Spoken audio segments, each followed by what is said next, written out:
How to improve attention and concentration in a world of distraction. This is the topic for today. Look, Christina, the first thing that listeners need to understand is that concentration can be trained, much like a muscle. In other words, we have the capacity to enhance our concentration, and this is incredibly important because concentration resides in the prefrontal cortex, which is located at the front of the brain and is profoundly immature when a baby is born. As we grow older, there is a process of neuronal pruning that occurs from back to front, improving cognitive development until the prefrontal cortex matures. It matures a bit earlier in girls than in boys, which is interesting to know because adolescence is a crucial period for the prefrontal cortex. However, during adolescence, the prefrontal cortex is in a state of effervescence, making it challenging for teenagers to control impulses, as there is a rebellious phase and a flood of hormones.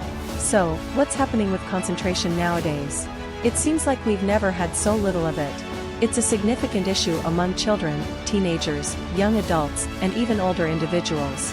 It's a common symptom in psychology, psychiatry, and neurology consultations. Parents worry about their children, teachers complain that their students have never been worse at paying attention, and even as adults, we notice that we used to read a novel effortlessly, but now we struggle to get through a conference lasting 2 or 3 hours without our minds wandering. And what's worse, when we return to the novel 2 days later, we have to go back 4 pages because we can't remember the character's name or what was happening. So, what's the reason behind this? Well, there are several factors that deeply affect concentration. One of them is lack of sleep. When you sleep poorly, or, let's start with the positive side, when you sleep well, your memory consolidates, and your brain goes through a reset, functioning much better. However, when you sleep poorly, you deplete your reserves of concentration, attention, and memory dramatically. It's dramatic because if we are already somewhat lacking in concentration and attention in general, when we also sleep poorly, we are left with only the absolute essentials for survival. Another factor is stress.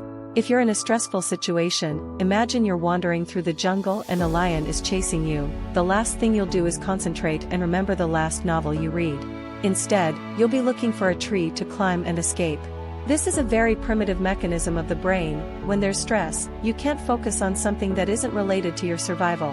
When you're stressed, tense, or worried about something, your mental physiology won't allow you to pay attention or concentrate properly. During prolonged periods of stress, like the pandemic, everyone admitted to experiencing a loss of attention. Everyone, without exception, said they had experienced this because you're in a state of uncertainty and alertness.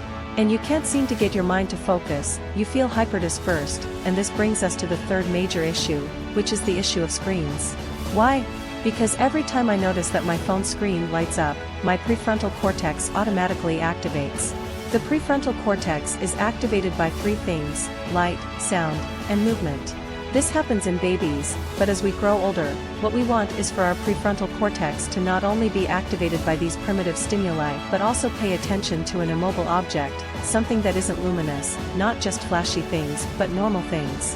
However, when you introduce the screen into your brain, which is light, sound, and movement, you see an emoji that moves, and a notification with a sound pops up. Your prefrontal cortex is automatically reactivated.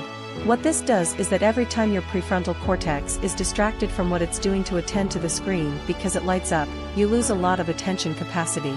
In fact, even the prefrontal cortex becomes thinner over time, and you become less capable of concentrating. This is super important to understand, Christina. We are in a moment in history where it's very challenging, and screens have inundated our lives. People say it's multitasking, but it's not called multitasking. In fact, it's been proven that multitasking doesn't exist in the brain. What actually happens is a continuous shifting of attention.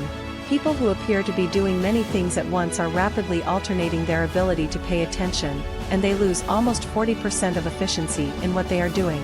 So, what can you do in your daily life to improve this? Well, first of all, when you're walking, pay attention to your surroundings. Make sure the lighting and temperature are comfortable and that you're well hydrated. But if I were to give advice to my listeners, and this is something I've emphasized repeatedly, it would be to turn off notifications on your screen. Let the phone be there, but don't let it interrupt you with notifications every time you touch it. Just by doing that, in a few days, you'll start noticing that you pay much better attention to the things happening around you. So, I'll leave you with that, Marianne. It's quite useful.